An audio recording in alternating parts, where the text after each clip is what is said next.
Watch this. No way!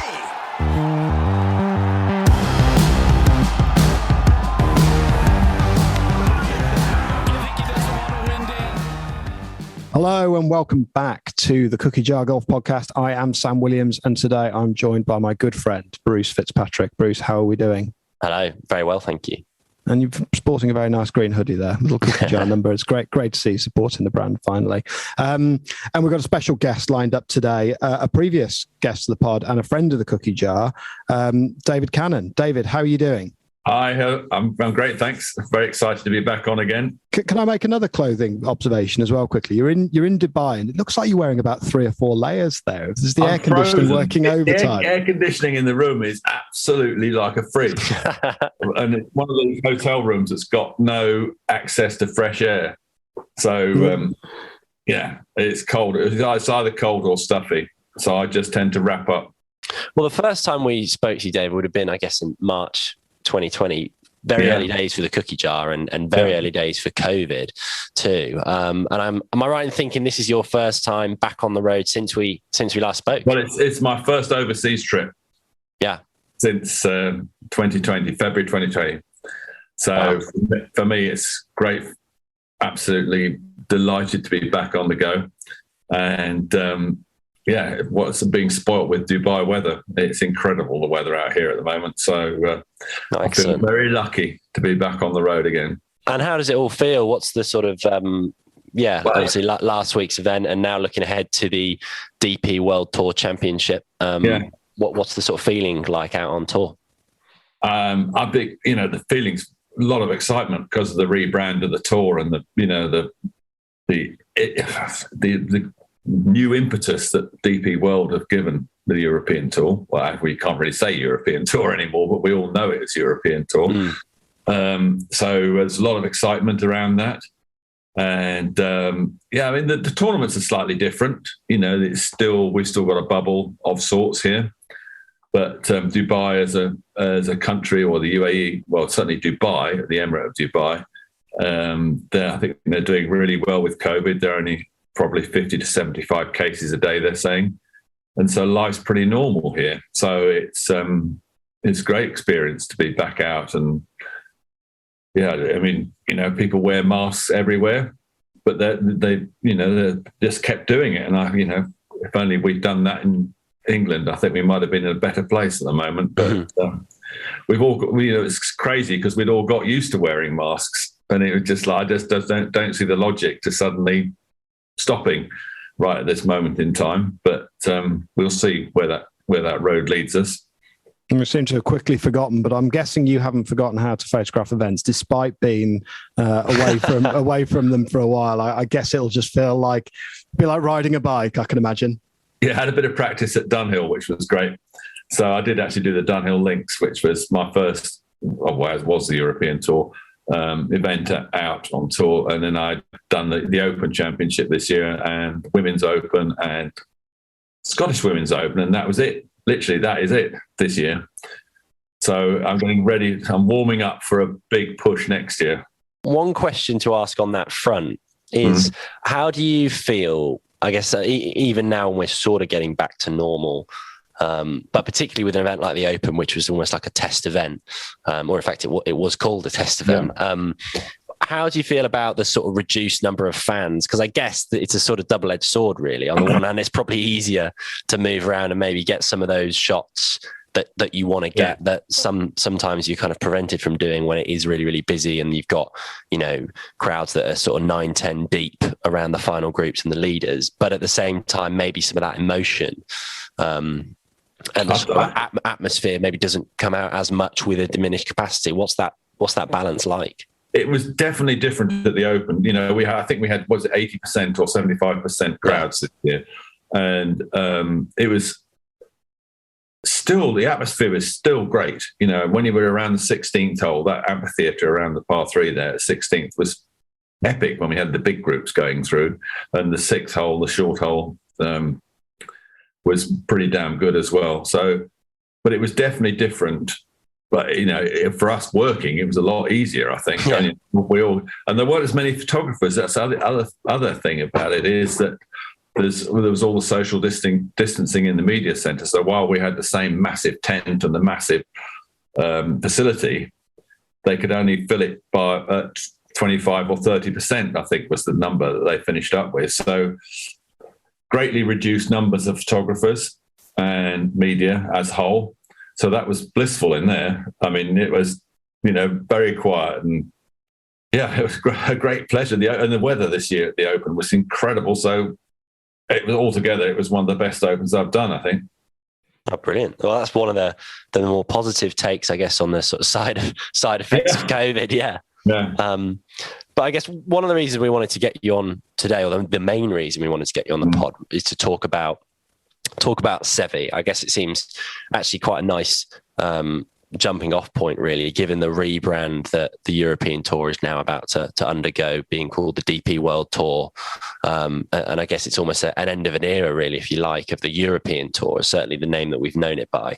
And certainly one of those sort of totemic figures who's transcended golf, but is certainly identified as being one of the greatest players, if not the greatest player on the European Tour throughout its history, is Seve Ballesteros. And it coincides quite nicely with the recent release of not only your book, your wonderful collection of photographs on Seve, but also the Seve documentary that I think was largely sort of championed by the RNA and is available on Rakuten TV. So, yeah, I mean, that's the reason we really wanted to get you on to talk about his life and career, I guess, looking back at his legacy, looking back at, that him as a character as well. You obviously spent so much time around Seve. When was the first time you met him, David? Well, I was, talk about fate in life. And so this is May 1976. And I'm a county golfer for Leicestershire, and I'm the lowest handicap member of my home club, which is the Leicestershire Golf Club.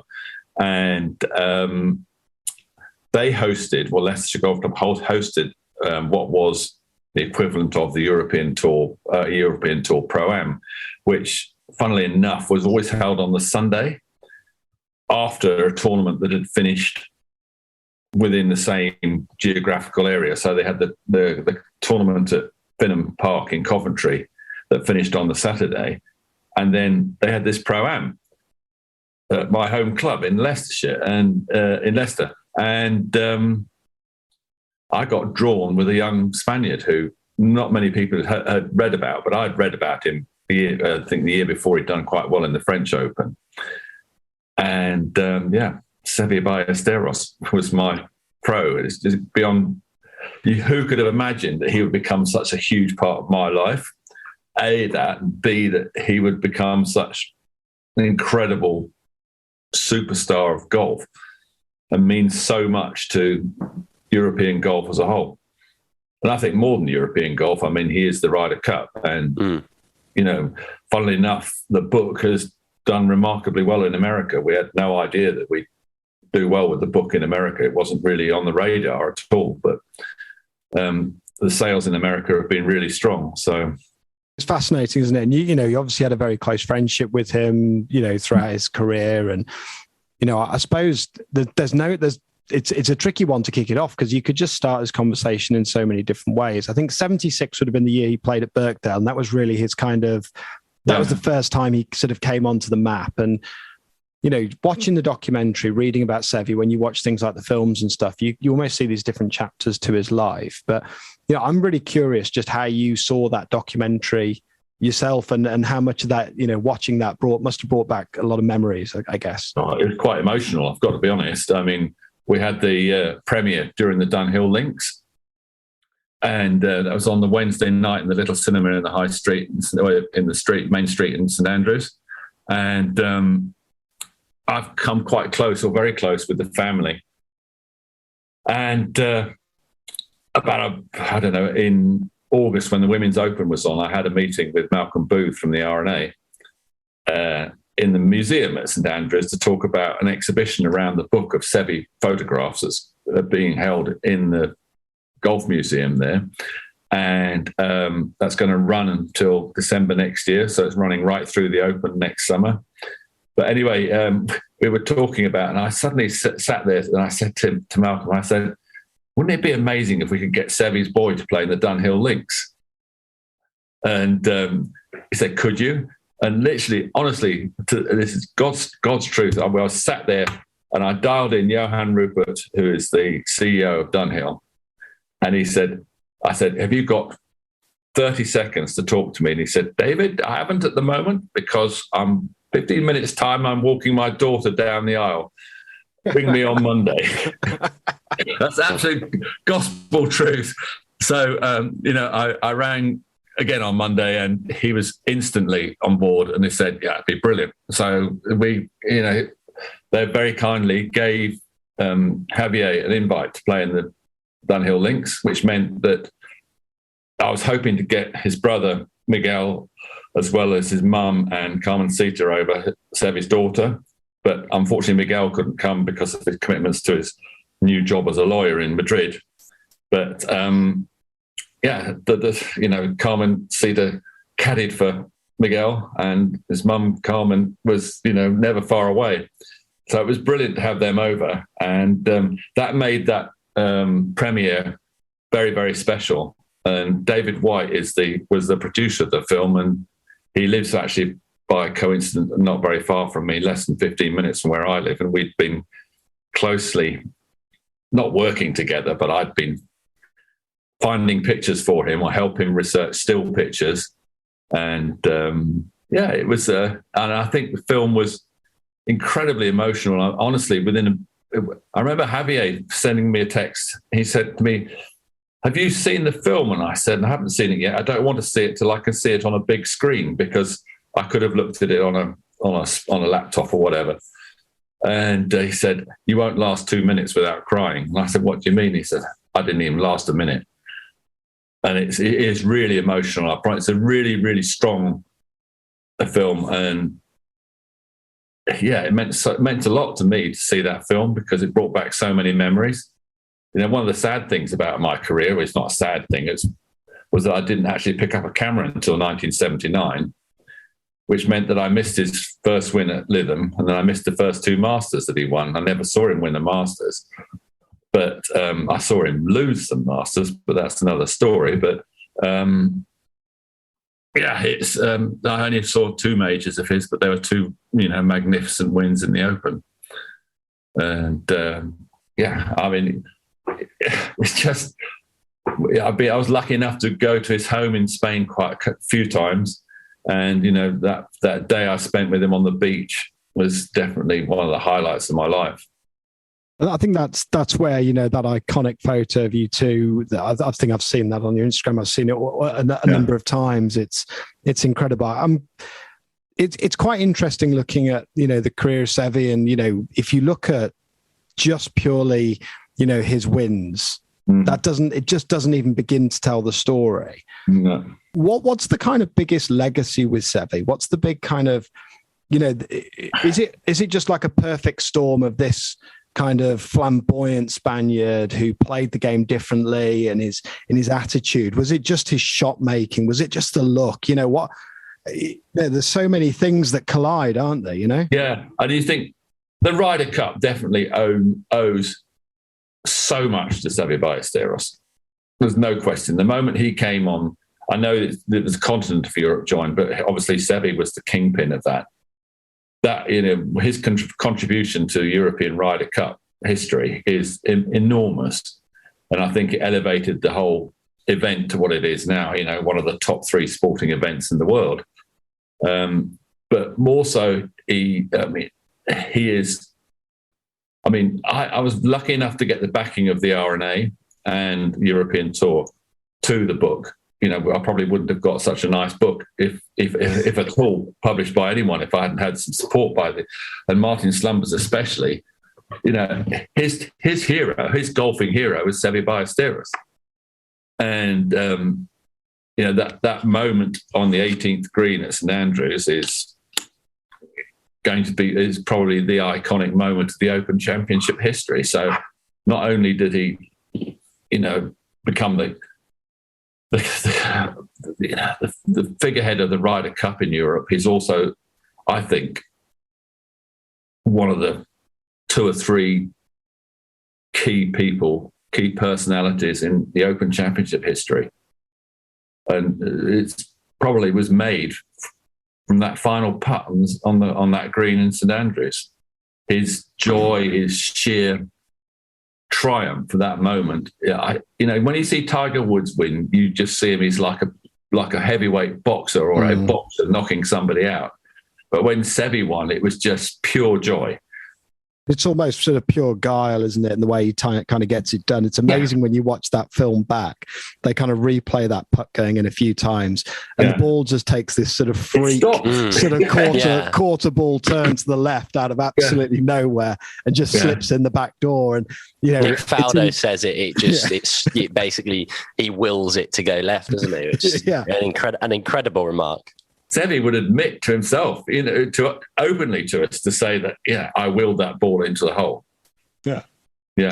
And when you captured that, David, I mean, that must have been, I think you've mentioned this story to us in the past, but it is such a great one that obviously back then, I mean, we take it for granted now with digital cameras, but back then when you got a roll, you've only got a set number of shots really. And you've kind of got to really pick your moments. And I think if I'm not sort of taking words out of your mouth, but or putting words in your mouth rather, you kind of knew as soon as you'd taken it that when you went and got it developed the next morning, you were going to have something pretty good.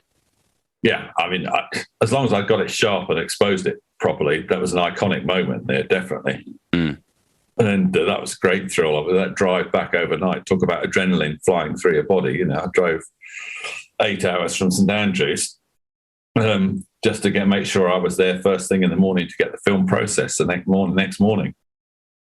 Nowadays, that would have been, you could look at it on the back of the camera within 3 seconds, and then you press a button and that thing's transmitted to the office, and then 90 seconds later, it's out on the World Wide Web, literally 90 seconds. And, by the time people saw my pictures from that, well, I think Slazenger saw them that afternoon in London, but in media terms, that wouldn't have got to golf magazines until Thursday or Friday of that week. It's amazing how that industry's changed, isn't it? It really is absolutely incredible. And it kind of coincides a little bit with Seve and his career. I think his win at St Andrews that year, that was 1984, wasn't it? And for those that aren't, 100% kind of clued into the sequence of his wins and everything, it feels like that was almost like, I mean, maybe I'm being a bit harsh here, but that almost was the climax in his career. He was riding a wave where he really was one of the greatest. And I think then goes into a bit of a period without any kind of major wins until unfortunately, he lost the 86 Masters, didn't he? He should have won the 86 Masters. And I think he will have regretted that shot or that loss that week till the day he died. There's no question. That was the thing that hurt him most in golf.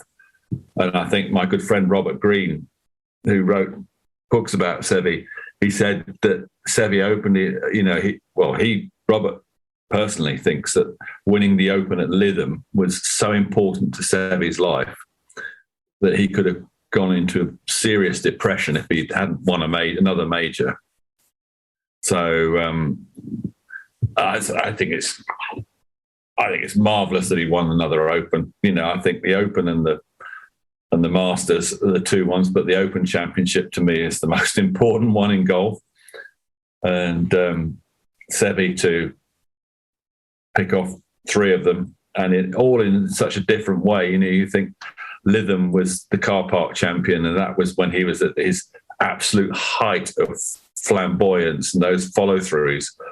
Some of the follow-throughs in that final round was so reminiscent of Arnold Palmer in his, and I kind of sometimes I liken Seve Ballesteros to Palmer. I didn't see too much of Palmer in his career, but obviously I've watched a lot of films of his wins, and some of those follow-throughs where he goes over the top like that, and it's so Palmer-like. And I think those two, and they both had a brilliant smile, didn't they? And I think that smile is one of the things that came across so strongly to me was how many photographs of Seve he's smiling in. And it's a really, really brilliant smile. And all the family pictures that the family very kindly let me use in the book the smile is just radiant in every single one of them. And I think, to me, the smile is the important thing about Seve. Yeah, I mean, you put it that way, and you don't maybe think about it that way. But I guess when you've got the benefit of going through all the photographs of Seve that you've got, and you think he's always smiling, and yeah, it's just remarkable. I think, you know, and you know, looking back at it and kind of preparing a little bit for this podcast, and you know, watching things and looking at the archives and stuff, you see Lytham, like you say, he's kind of young and raw, and St Andrews, he's much more established. Great player, he's more polished. But Lytham, when he wins there in, is it 88? I want to say 88, I think. Yeah. And you know, he's having cortisone injections that, you know, the day before it starts, just to kind of get him on the pitch. And you think, you know, a lot of golfers enjoy quite a long career, don't they, in terms of how they play, and that's only, you know, 9 years, and his kind of body's almost struggling a little bit, and that must have been really hard. But yeah, he must have known that it was kind of do or die, really, I guess, at Lytham that year, right? Yeah, and I think he had such a fight with his back right from the word go. In the mid 70s, when he first started playing, I think he was struggling with his back. So you know, medicine nowadays, he probably would have been a very different person. But yeah, I mean, if you look at the golfers, though, it's quite consistent, isn't it? That there is like a 10, 12-year sort of, not peak to their careers, but their careers where they're winning regularly is about a 10 to 12 year. That's quite a consistent fact across the board. So I don't think that's particularly unusual, but the way, obviously, I loved him. I don't know, it's hard to remember, but he could have won again, another Masters, definitely. But I think to have to actually to physically walk so much of those last two rounds in both 88 and 84, as well as to see, you know, in 86 at Augusta, I was following him all the way. And when he eagled 13, I was thinking, this is it, you know. And then you hear these roars going off in the distance, and I'm thinking, oh, maybe not. And then I have to make a decision whether to go with Seve down 15 or walk with Jack Nicklaus up 17th, which is the parallel fairway. And I must have walked 4 or 5 times either way, and I decided to go with Jack. Luckily for me, as it turned out, but. Yeah, you got the iconic photo of the putt going in on 17. Left arm going up. Luckily, I didn't see Seve put it in the water, because that would have been worse, you know.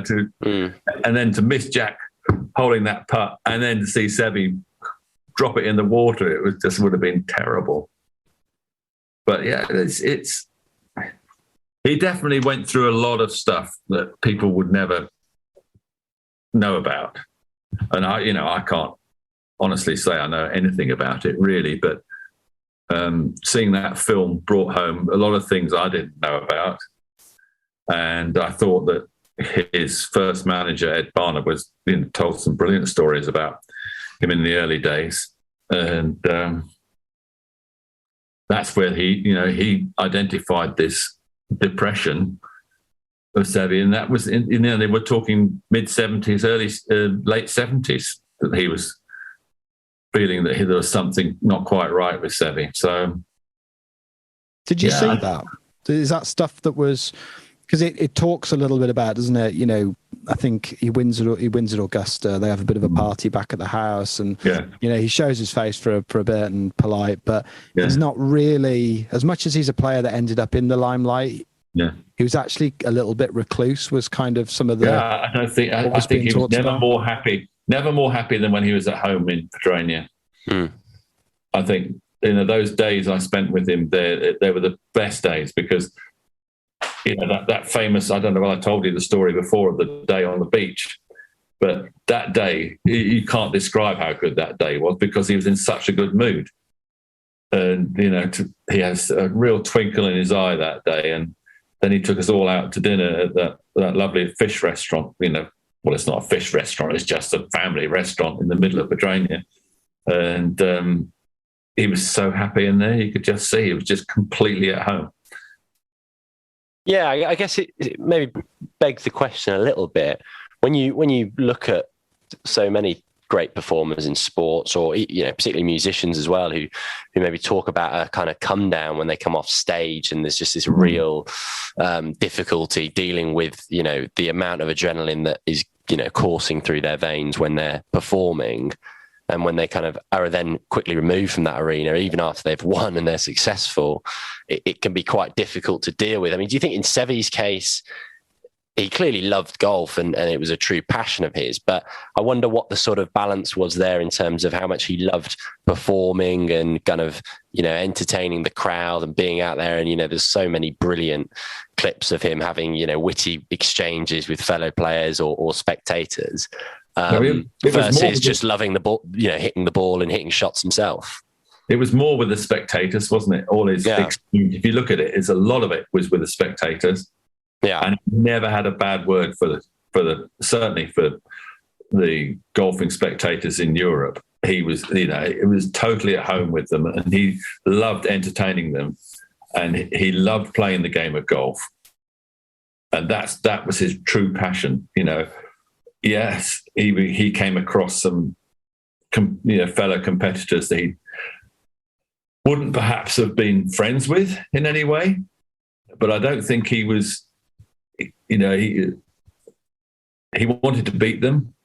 What was it? I can't remember that famous quote. The famous Paul McGinley quote. Yeah, I mean that's a brilliant one. I heard Paul McGinley mention it the other day. I look in their eyes, I shake their hand, I wish them well. Yeah, yeah, and I think I'm going to fucking bury you. Literally, words to that effect. Yeah. So and that's said with a twinkle in his eye, though, isn't it? Yeah. It's not said in any malice or anything. It's just as a competitor, a sporting competitor. And that's where I think he's slightly different to Tiger. I mean, Tiger, to me, has always been, he just wants to drill the opponents into the ground, and trample on them. Mm. And there's I guess until fairly recent years with Tiger, it was almost like this sort of Darth Vader kind of persona where he wasn't maybe cracking a smile all that often. Wow. Whereas with Seve, it was the kind of, you could really see the intensity and the kind of the look in his eyes when he was focusing. But at the same time, he'd then, really smile and kind of show a lot of emotion and be quite smiley and happy. I think one of the sad things about Tiger is we've never really got to know him. There's always been this ring of steel around him, whether it's his own character or whether it's his management or whatever. But you're never able to crack that ring. So there's always been a mystique about Tiger. People say that Hogan was like that. I mean, I would love to have seen Hogan play in his prime, because there's so much said about Ben Hogan and his swing, the way he played. But there's not many people alive now, sadly, who can actually say what he was actually like. Mm. But, I mean, I wouldn't put it past Tiger to come through what he's been through this year, and we could have a moment, another moment at Augusta or somewhere. Not wanting to labour that comparison too much, but I mean, you did mention the Raws in '86 when Seve, was making that charge, and obviously Nicholas also making his own back nine charge. But people talk nowadays about the sort of Tiger roar and how you can just hear a different sound when the crowd going. Yeah. Maybe it's not a fair comparison in that, he's an American and obviously a lot of these huge crowds are out on the PGA Tour in America. But did you get a sense of that with Seve? You could almost tell where it was on the course based on the how loud the reaction was. Totally. Yeah, absolutely. And that was the really amazing thing about the 86 Masters was, even though on the surface, the Americans would be anti-Seve or whatever. I wouldn't say antis, they're not the right word, but they'd be rooting for Jack rather than Seve. When Seve held that eagle putt on 13, there was a roar of huge proportions. And then whatever it was, 5 minutes later, Jack eagles 15. So, that's the beauty of Augusta, isn't it? And the Masters, that back nine, it's just... anything can happen. Oh, it's just genius, that golf course, that back nine. I watched the documentary. You see people like Azinger being filmed and interviewed for it. It gives you a bit of an interesting. He was brilliant in that film. I thought. Yeah, I thought so. Yeah, and you do wonder if maybe events in history maybe make people look back on people a bit differently, don't you? Almost because of there's such a tragic story with Seve that he was taken, at such a young age, and through such a desperate illness. But you do think that at the time, he couldn't have been liked by the vast majority of the guys he was playing against. Certainly in the US, they couldn't have stood him. Well, his whole mission was to beat the Americans. Yeah. He had a mission number one was to take down the Americans as many times as he could. And I look at Seve's career and you think, loved him to have stayed fit, for another 5 or 10 years, because he effectively, by the late 80s, early 90s, his back was so much of a problem for him, and his last win was in 95. So, and that came out of the blue, really, but it was, I suppose, so appropriate. It was in the Spanish Open. So, but yeah, I mean, when he first started winning in America, they didn't like it at all, did they? No, not at all. And he made sure that they knew that he knew that they didn't like it. Yeah. And you see it a little bit in the Ryder Cup, don't you? You sort of see this, like, I didn't really watch it as a youngster, really, the war on the shore and stuff and everything that was happening there with the, the kind of military salutes and everything like that. And it was, it was all orchestrated to really sort of stick it up the Europeans. And definitely. And you just see, kind of Seve and Ollie going absolutely at it with Azinger and over the walls and stuff. Well, that was the most amazing match. Incredible. Were you there for War on the Shore? I'm guessing there's a book. There's a picture in the book from the fourth tee. I think it's the fourth tee. I got of Seve playing off with Azinger. It's Chip Beck, wasn't it? Yeah. With him, and the walk at Kia Island from the 9th green to the 10th tee, I promise you, is about 600 yards. So, and they get buggied over there. So if you're on the 9th green with Seve, you have got no chance of being anywhere near the 10th tee. I remember walking that, and you finally get there, and they're still on the tee, and you go, "What's been happening here?" Literally, and they're still yakking away on the tee, and then they hit off, and you're totally oblivious to what had happened. This was the compression ball. Yeah, well, discussion. Yeah. Swapping the balls, weren't they? So they were using the one ball downwind and the other ball into wind. Yeah, and sort of feigning ignorance. Yeah, that was the Americans, Chip Beck and Azinger. They took them down, didn't they, Seve and Ollie? Yeah. And Zinger actually falls on his sword in that and says, I think actually we might have switched balls maybe once, but I certainly it was done entirely by accident. Quite how you can actually put a different ball into play by accident is pretty. But you probably could this day and age, couldn't you? Because there's so many versions of these damn balls around now that you could actually do that, but. When you watch it and you see some of the stuff that happens through the Ryder Cup, a little bit in my head couldn't help but think maybe some of the theatrics that, the European resurgence and kind of now all of a sudden a competing force in the Ryder Cup. I wonder maybe if that's partly given birth to some of the stuff that we now see, how it's sort of morphed into this, USA, and all the grandstanding that goes with it. I do wonder if maybe a little bit of that started with the Seve theatrics. I'm sure we wouldn't want to admit that, but I couldn't help but wonder.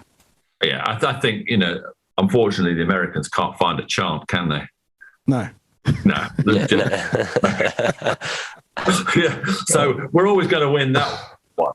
But I still think that it winds our players up more than you can imagine. I think, you say to Ian Poulter or whatever, that's one thing that's absolutely guaranteed to fire him up, is hearing that USA all over the place, And it's such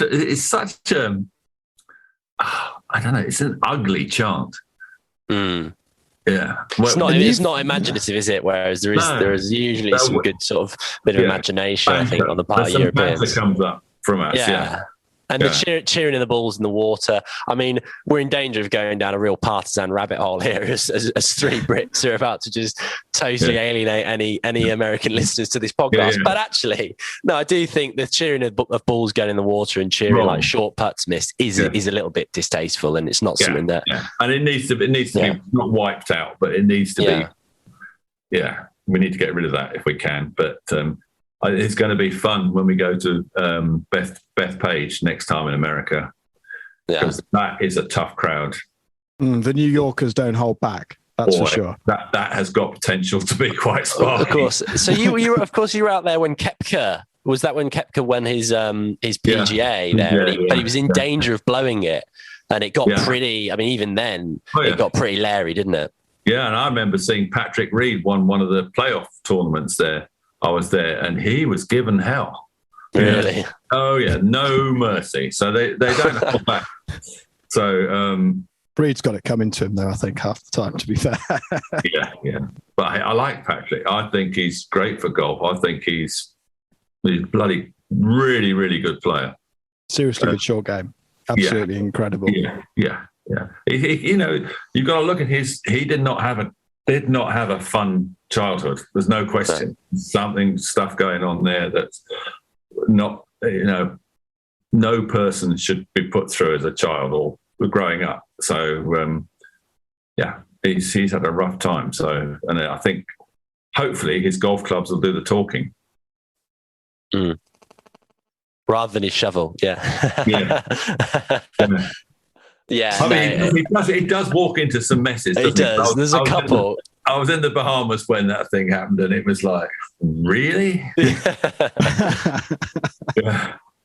Yeah, without raking that one up, excuse the pun too much. I'm kind of also a little bit interested, just in terms of your take on, Seve, and a little bit about his background as well, David. I mean, I think one of the things that stands out is obviously he almost feels like a bit of an unlikely golfer.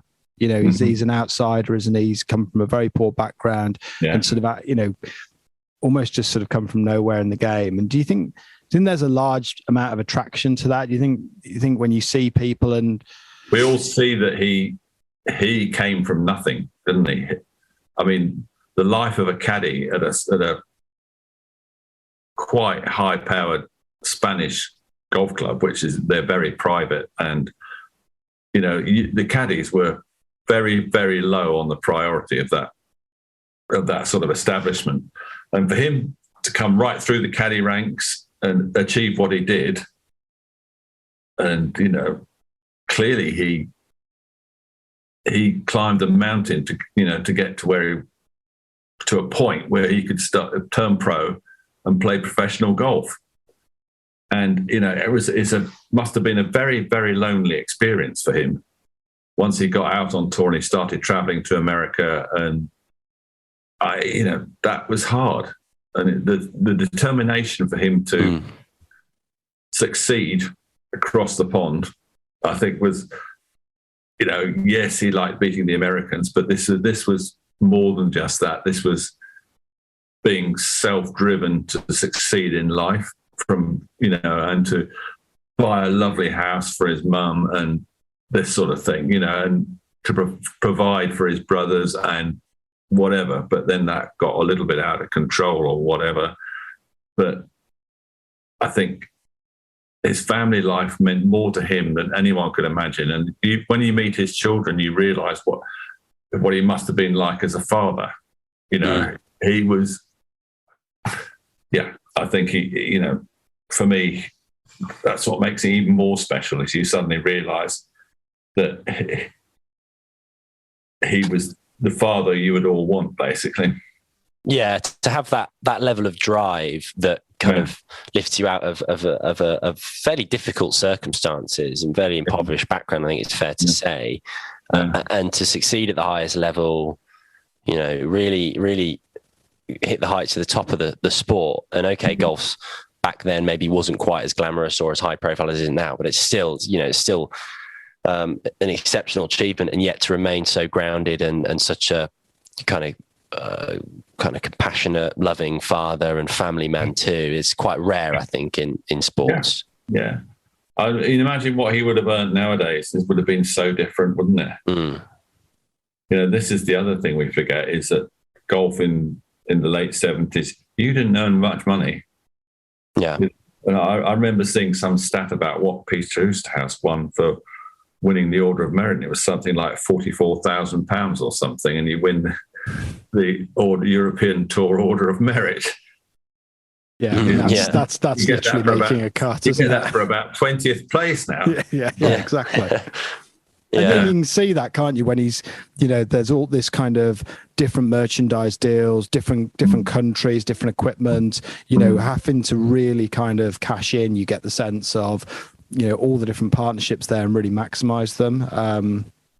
To kind of make the living at it that people deserve. And I think, it kind of goes full circle then when you look back at things that's happening now with the DP World Tour and the investment of money there, and whatever comes with the Saudi Golf League, and you just think 20, 30 years ago is not long ago, and what a radical difference there is in the money in the game. I'm curious, we're coming up to Christmas, David, and I've got a funny feeling that a few people are going to be looking for some present ideas for their partner to get them, and I suspect the Seve coffee table book would be a superb idea, without giving you too many plugs here.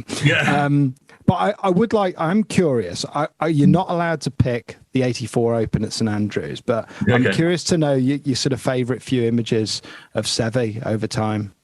Well, obviously the one on the portrait of him on the beach where he'd cut the hole that whole day, but just that portrait, it means an awful lot to me, because you could see the joy of what he was telling me. Not necessarily as a friend, but he was just so proud of what he used to do as a little boy, and how, and he loved telling that story. And, that was a brilliant day. The picture at Royal Lytham in his green trousers and a navy top, playing his second shot into the 15th hole. As a golfer, that's my favourite picture of Seve, because that's him in action. And I love that moment. Wind against, is that the one? Sort of like where the trousers, with the wind and his black hair flying, it's into life.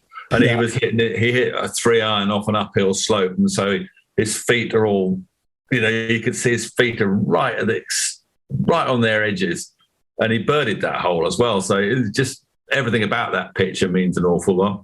Was it a par 4 then? 15th? Yeah, that's a tough par 4. It's a ridiculous par 4 now, even with today's equipment. Well, I remember playing it in the Lytham Trophy, that hole, and jeepers, that was a tough hole. It's absurdly hard. Yeah, that was a really, really brutal golf hole. So, he hit a gorgeous drive, and then a gorgeous 3-iron, and then a 15-foot putt, I think it was. Must have got it done. Into the wind. So that was pretty key. There's some moments in the Ryder Cup, obviously. There's a picture in the book that I had to use. It was one I missed. The sunset picture, shaking hands with Jose Maria at Kior Island, silhouetted against the sunlight. And I shot it on negative film because we were transmitting for newspapers and trying to get it into a Sunday newspaper, because I thought it'd be fun. And it just didn't work on negative film, but it did on slide film, and I just made a boob there, basically. And I missed one of the great pictures. But the same week, I got the picture where Jose Maria's jumping on Seve's shoulders to see where his ball has gone, one of the early holes on that. Yeah. That I really love that picture, because that means a lot. And then there's one in the book at Wentworth where he's playing a second shot to 18th or 17th hole at Wentworth in the PGA Championship. And it was funny. When I was editing the pictures for the book, I suddenly, looking in the crowd, I found myself just looking at faces in the crowd behind him, there's his brother Manuel standing right at the back. He's obviously standing on a stool or something. And then I sent that to Carmen, his wife, ex-wife, but she's still, for me, she'll always be his wife. I sent it to her, and she passed it on to Miguel, and Miguel said, yeah, if you look closely, right behind my Seve's swing, there's a little boy right behind the wrist, and that's me. I'm standing on Mum's shoulders. No way. Oh, brilliant. Yeah. So that means a lot to me. So actually finding those pictures was great. And then I was able to, really dig around, and I found pictures of him winning the Dutch Open in '76, which we didn't take them, but I just, a really good friend, a Dutch journalist, put me onto a little collection. And this photographer had taken Seve playing in the Dutch Open, which I'd never seen before. So, it was really fun, but it's full of not necessarily all my pictures, probably half the pictures in the book, or maybe a bit more of mine, but that what I consider to be the best pictures of Seve's career and life. So it was an amazing experience putting it all together, and the publishers have done a fantastic job with it. I think it's printed really, really well, and it's selling nicely. It's always got some more copies to sell, but and the Christmas gifts, Yeah, you can go there. Well, it just struck me then. I was very curious to know what your favourite pictures would be, and I you see it and you think, you could just have a lot of fun flicking through that periodically. And it was hard pictures. hard to pick the cover. It wasn't hard because is obviously the iconic moment of his career. But for me, not to put the green trousers picture on the cover was quite hard because I love that picture so much. And it's just so photogenic, isn't he, as an athlete? And I think that's why we just wanted to kind of get you on, and maybe, partly just reminisce and talk about it. But it was, I think, it would be remiss not to do a podcast about Seve and his legacy and his life. In the year that's 10 years on. Yeah. Well, it's going to be a great Open next summer. I'm really excited about that. The thought of the 150th Open at St Andrews, and I know though, that Seve's going to be a big part. A lot of people are going to be thinking of Seve this time next year. Well, in July next year, it'll be a big year for sure, won't it? There's one slightly non-Seve related nugget. I'm wondering if you wouldn't mind indulging us. It's to do with Hunstanton. A little birdie tells me you were involved in a county match there years and years ago. Well, it wasn't a county match. It's the Eastern Counties foursomes playing for Leicestershire, and it's an amazing event because you've got 9 counties and you play sixsomes. So you play 2 matches at once. That's like a triangle match. Awesome. Yeah, well, it's so Saturday morning, Saturday afternoon, Sunday morning, Sunday afternoon. So you've got four lots of 2 matches. So it works out perfectly for 9 counties. And Friday afternoon, we had a great moment because Robert Taylor, you never know whether he's Robert or Bob, but I call him Bob. Holding one on the 16th, which, if you know Hunstanton, is a pretty challenging little par 3. Tough par 3. Yeah. So we're thinking, that's great. Well done, Bob. Practice round, holding one, few beers that night. And anyway, lo and behold, Saturday afternoon, he misses the green on Saturday morning, but Saturday afternoon, in the hole again. So it's gone. I think the sequence was 6 iron, 2 iron because the wind changed. Wow. And then after that night, Saturday night, we have a massive party, obviously, 2 days in a row, same hole. You're thinking, right, this is it's pretty good. And a crazy bet was wagered by Guy Baker, who was another member of our team. And he said, right, 1,000,000 to 1 on a penny, you don't do it again tomorrow. So anyway, whatever happened, in the morning he missed it comfortably by about 30 yards again. But then I was standing on the 17th tee Sunday afternoon, and I saw this ball pitch on the front of the green, and the pin was right at the back, and it went like an arrow. It was motoring, hit the bottom of the flag, boink, in the hole. 3 days in a row, the same hole. It's unbelievable. The greatest hole-in-one story. The hole-in-one story. Imagine it if that had been done in this day and age. Yeah. He would have been on chat shows all over the world. Yeah. Instead, I think he said he got a a dozen balls from Dunlop 65s from Dunlop, which is probably illegal for your amateur status. He got given some silver, some sort of gift from the Cambridgeshire Golf Union. That was like only an ashtray or something. Yeah, it was something like that. But that was only because one of the guys who played for Cambridgeshire was involved with a Acushnet Titleist at that time, and they gave him something, and that was about it. Yeah. You know, I think with the Leicestershire County committee might have given him a tankard at the annual awards dinner in that winter. But it's just mind. And I played. We went back down there. We all got together as many. I think there were 4 of us who played in that team. Managed to play 18 holes. Bob and 3 of us about 3 years ago, because that's when I did some pictures with Bob down there. So I set him up beside they got a nice stone memorial on that 16th tee now, which, you know, it is the greatest. It's the greatest hole-in-one feat in the world. Yeah, no, without a doubt, it's absolutely ridiculous when you think about the odds. It'll never be done again.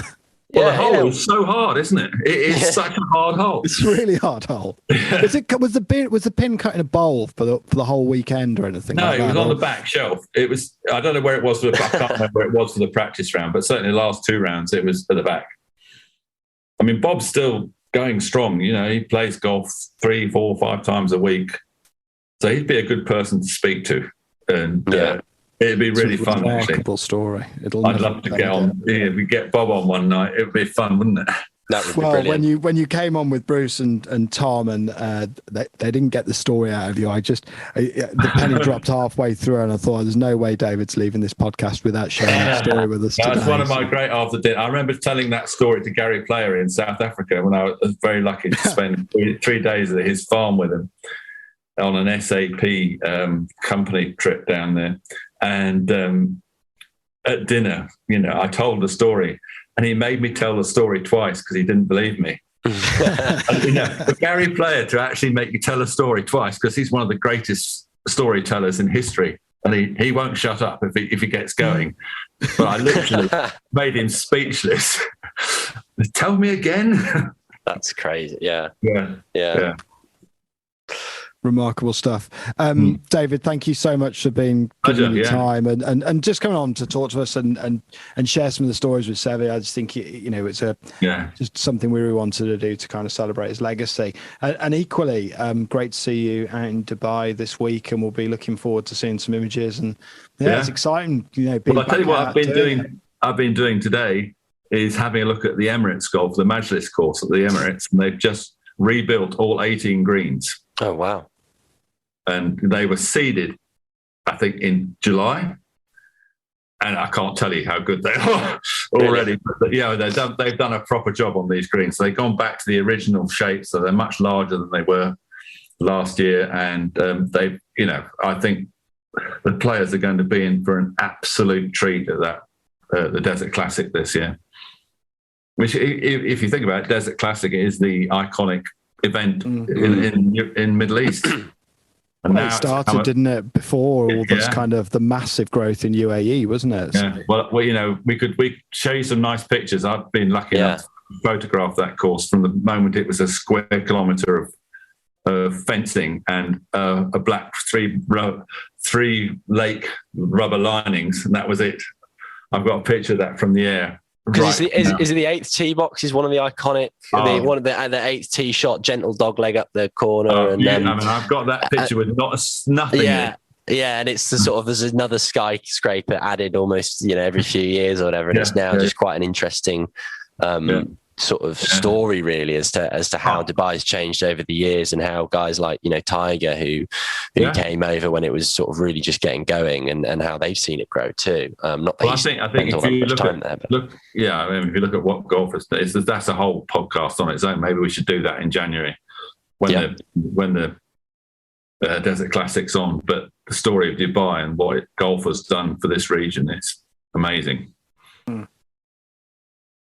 Oh yeah, we'd absolutely love to chat about that in January with you, David. And in the meantime, thanks so much for being so generous with your time and coming on and catching up. It's great to hear you back out on the road and making all these wonderful pictures.